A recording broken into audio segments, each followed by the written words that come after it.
আজ বানালাম egg chicken chowmein. প্রথমে গরম জল করে চাউমিনটাকে সেদ্ধ হতে দিলাম।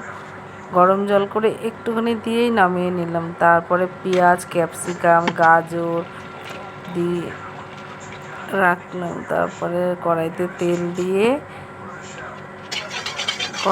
তেলটা গরম হতে দিলাম। তারপরে চিকেনটাকে ভেজে দিলাম। নুন দিয়ে চিকেনটাকে ভেজে নিলাম, ভেজে তুলে নিলাম। তারপরে এরপরে গোলমরিচ দিলাম, যে কোনো গোলমরিচ দেওয়া যায়, দিয়ে ভেজে নিলাম। নিয়ে তারপরে একটা ডিম ফাটিয়ে ওই তেলের মধ্যেই দিলাম। দিয়ে তারপরে একে একে সব সবজিগুলো দিতে থাকলাম। দিয়ে বেশিক্ষণ ভাজলে হবে না, হালকা ভাজতে হবে।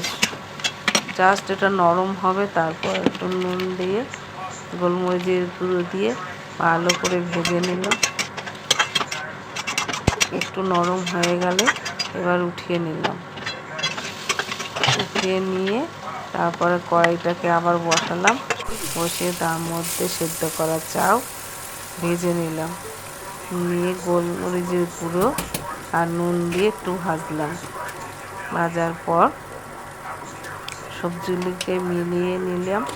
সবজি, চিকেন, ডিম যা যা ছিল সবই নিলাম এবং একটু সোয়া সস দিলাম, দিয়ে নামিয়ে নিলাম। Thank you.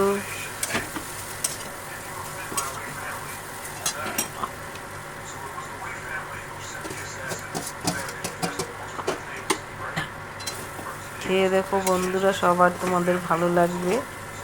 আমার ভিডিওটা যদি ভালো লাগে লাইক এবং শেয়ার করো। থ্যাংক ইউ বন্ধুরা।